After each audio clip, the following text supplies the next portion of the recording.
அண்ணா வணக்கண்ணே. வாப்பா வாப்பா, என்னப்பா சொல்லுப்பா. அண்ணா இங்க வீட்டு நம்பர் 36/42C எங்கண்ணா இருக்கு? ஏன்பா என்னப்பா மேட்ரு சொல்லுப்பா. இல்ல நானும் அலைஞ்சு தேடி பார்த்துட்டு அந்த நம்பரே காணோண்ணா. எந்த வீடு? வீடு அண்ணா அந்த பொண்ணு பேரு கூட மணிமேகலை, அப்பா பேர் கூட சண்முகம். எங்கண்ணா? ஏன் என்ன மேட்ரு சொல்லு. இல்ல நான் ஒரு சின்ன வேலை தான், சொல்லுண்ணா நீங்க. இல்லப்பா என்ன கதை அதை சொல்லு நீ நம்மளுக்கு ஃபர்ஸ்ட். இல்ல நான் அந்த வீட்டு அட்ரஸ் மட்டும் சொல்லுங்க, கொஞ்சம் அர்ஜென்ட். அதுதான்ப்பா உன்னை கேட்குறேன், என்ன விஷயம்னு சொல்லு. நீ சொன்னாதான் நான் சொல்ல முடியும். நான் அது கொஞ்சம் பெரிய பிரச்சனை, சொன்ன டைம் ஆயிட்டு. நீங்க அந்த வீட்டு அட்ரஸ் மட்டும் காமிச்சு விடுங்க, நான் பார்த்துட்டு கிளம்புறேன். முக்கியமான வேலை. என்ன பிரச்சனை? அது என் அண்ணன் பொண்ணு தான். அண்ணன் பொண்ணுங்களா சார்? நான் ரேபிட்டோ புக் பண்ணியிருந்தாங்க சார், பிக்கப் பண்ணலான்னு வந்தேன் சார். ரேபிட்டோ புக் பண்ணதே எனக்கு தான்.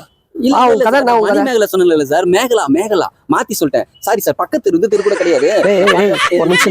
நீ மேகலான்ற, கனி மேகலான்ற, மணி மேகலான்ற, என்ன மாத்தி மாத்தி மாத்தி உல்டா விட்டுனுக்குற சார். அர்ஜென்டா வந்து நான் பேர் கொஞ்சம் மறந்துட்டேன், இப்பதான் ஞாபகம் வந்துச்சு. மேகலா, நான் வரேன் சார். இங்க வாங்க.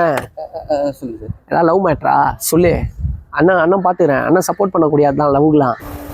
சப்போர்ட் பண்றீங்களா சார்? சூப்பர் சார், நல்ல வேலை நீங்க வந்து என் கண்ணு வந்து மாட்டிட்டீங்களே. உண்மையை சொல்லிடுறேன் சார், நானும் மணிமேகலையும் லவ் பண்றோம், பிக்கப் பண்ணலான்ட்டு வந்தேன். நீங்க அண்ணன்காரர், நீங்களே எங்க கல்யாணத்தை ராஜி போல, ரொம்ப சந்தோஷம். திருப்பி நீ வா கேட் உள்ள வா. கேட் உள்ள சொல்றேன். திருப்பி சொல்லுங்க சார். ஒரு நிமிஷம் இல்லை. டேய் இல்ல ஒரு நிமிஷம். மாவனை நீ மாட்டாமையா போவ. இரு, உன்னை நேரியா பக்கம் பாக்கணும். உன்னை வச்சு மாவனை வெளுன்னு வெளுகிற வா நீ.